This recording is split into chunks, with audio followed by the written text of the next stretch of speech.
আজকে আমি রান্না করছি দই পটল। তার জন্য পটলগুলোকে কেটে ভালো করে ধুয়ে মধ্যেখানতে চালা করে নিলাম। আর নিলাম লঙ্কা কুচি, পেঁয়াজ কুচি, আদা রসুন বাটা, দুটি তেজপাতা। তার সাথে নিয়ে নিলাম কাশ্মীরি লঙ্কা গুঁড়ো 50 গ্রাম, দই ও ধনে গুঁড়ো, জিরে গুঁড়ো এবং গোটা গরম মশলা।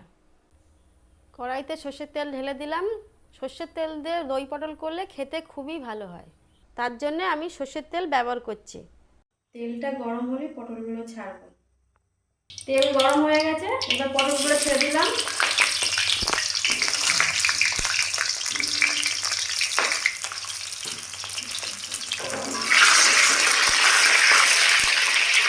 এই পটল করার জন্য আমি নিয়েছি 500 পটল।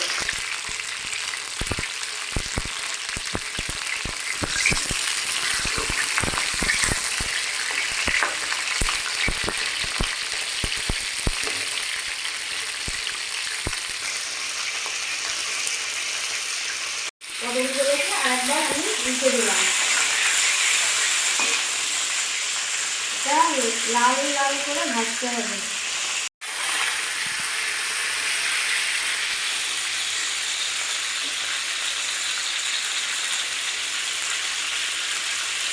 পটলগুলো হয়ে গেছে, এগুলোকে তুলে নিলাম।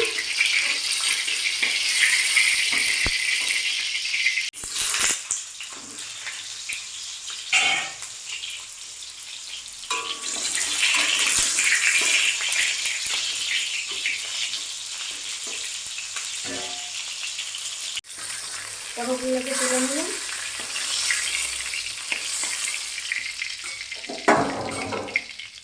পটলগুলোকে ভেজে নিলাম, নিয়ে আবার সর্ষের তেল দিয়ে দিলাম।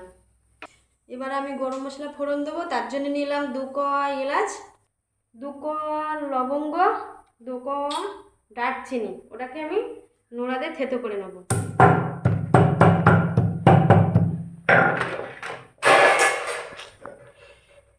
নিয়ে ওটাকে আমি তেলের উপরে ছাড়িয়ে দিলাম। তেজপাতা ফোড়ন, তেজপাতাটা হয়ে গেলে এবার দেব পেঁয়াজ। তার সাথে দিলাম 2 কোয়া কাঁচা লঙ্কা। দিয়ে গ্যাসটাকে বাড়িয়ে এটাকে ভাজতে হবে।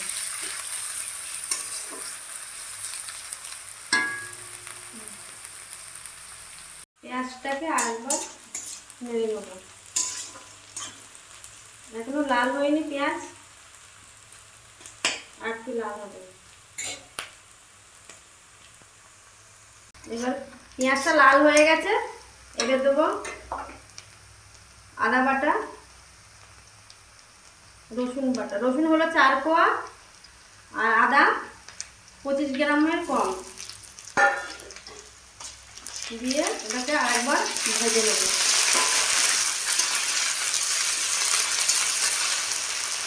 এটাকে ভাজার পরে এবার দেবো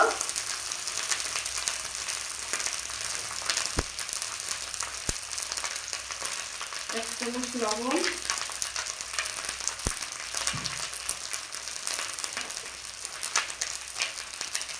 1 চামচ হলুদ,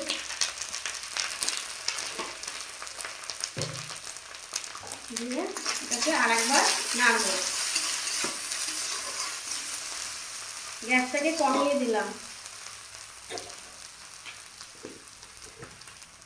এবার দিলাম 1 চামচ ধনে গুঁড়ো,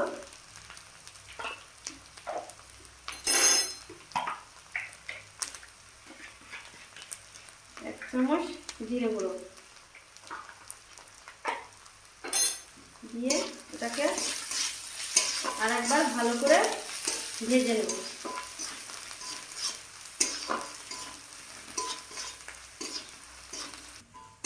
মশলাটা ভাজা হয়ে গেছে, এবার দেব 50 গ্রাম দই। 500 পটলের সাথে 50 গ্রাম দই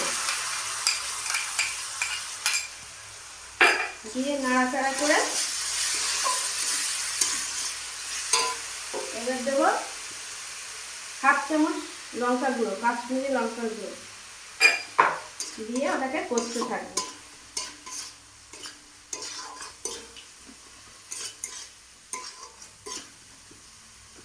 কষে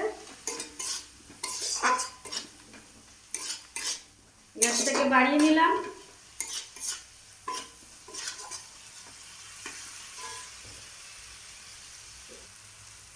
এক চামচ চিনি।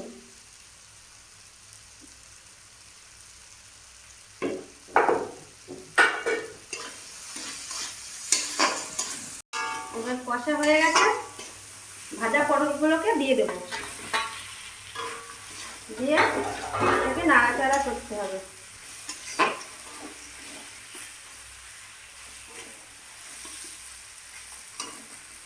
করে গ্যাসটাকে কমিয়ে দিলাম। ছোট বাটির 1 বাটি জল।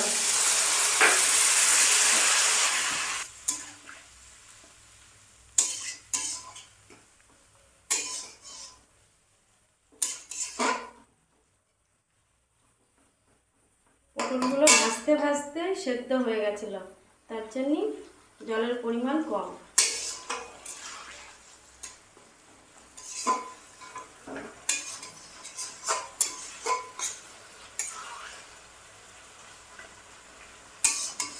এগুলোটাকে আস্তে আস্তে সেদ্ধ হবে।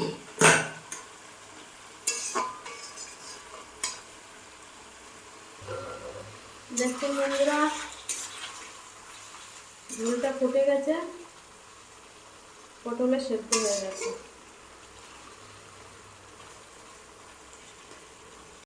আর একবার নেড়ে নিলাম। বন্ধুরা, পটল হয়ে গেছে, কিন্তু পটল বেশি গলে গেলে ভালো লাগবে না। দই পটল আস্তে আস্তে ভালো লাগবে। এবার আমি একবার চেক করে নেবো লবণটা ঠিক আছে কিনা। নুন, ঝাল, মিষ্টি পুরো রেডি।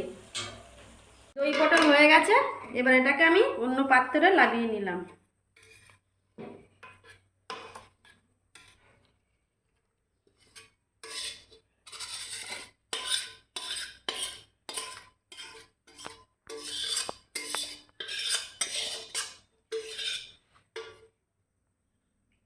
হয়ে গেছে দই পটল।